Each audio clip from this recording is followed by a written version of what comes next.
Pemirsa, putusan Mahkamah Agung terkait dengan pengembalian aset First Travel kepada para korban tak serta-merta dinilai menyelesaikan masalah. Terlebih aset yang dicairkan dinilai tidak sebanding karena hanya aset bernilai rendah yang dikembalikan untuk jamaah. Mahkamah Agung mengeluarkan putusan terkait aset kasus penipuan umroh First Travel. Namun, hasil keputusan yang menyatakan aset jemaah dikembalikan tak serta-merta membuat para korban penipuan First Travel puas. Salah satu korban First Travel, Dewi Gustiana, mengatakan jemaah sudah bertahun-tahun menunggu keadilan. Sejumlah fakta yang muncul justru jauh dari harapan sebagian besar jemaah. Salah satu putusan Mahkamah Agung yakni mengembalikan aset-aset bernilai ekonomis ke calon jemaah umroh yang telah membayar. Namun korban menilai aset sitaan yang dicairkan untuk jemaah bernilai tak sebanding karena hanya aset bernilai rendah yang dikembalikan untuk jemaah.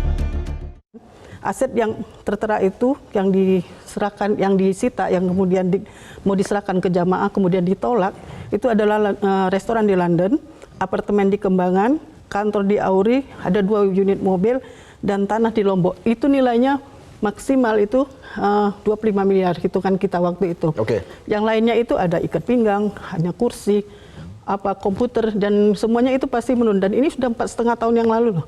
Apakah mobil itu naik nilainya? Tentu kan enggak. Nah, kalau misalnya ini dibagi 63.000 jamaah, kita hitung-hitungannya itu kalau misalnya hanya 25 miliar, itu paling 300.000. Apa mau jamaah?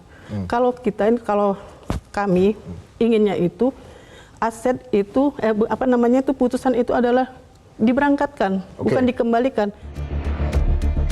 Selain itu disebutkan bahwa ada barang bukti yang ada dalam penyitaan namun menghilang ketika di pengadilan.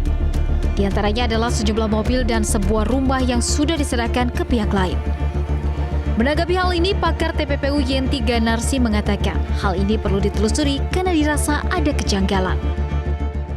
Satu hal lagi, bahwa memang waktu itu kita banyak kekecewaan karena di dalam berita-berita termasuk yang aset yang di London itu kalau nggak salah sudah muncul di pengadilan rumah di London itu. Ada beberapa. Nah ini kan juga menjadi kritik masyarakat ya, menjadi pandangan yang sangat menyakitkan ya ketika ketika disita ada, tetapi ketika di pengadilan sudah tidak ada. Artinya apa? Yang menghilangkan harta-harta yang disita itu siapa? Nah itu kan harus telusuri seperti Ibu Dewi sampaikan tadi, berkaitan rumah di Sentul, kemudian yang di mana tanah-tanah dan sebagainya, yang kemudian kok bisa dialihkan, padahal sudah dalam proses seperti ini. Hingga saat ini, para korban First Travel didampingi kuasa hukumnya masih terus berusaha untuk mendapatkan keadilan. Korban pun berharap semua aset yang disita bisa dicairkan dan dikembalikan seutuhnya kepada para korban. Tim Liputan MGN.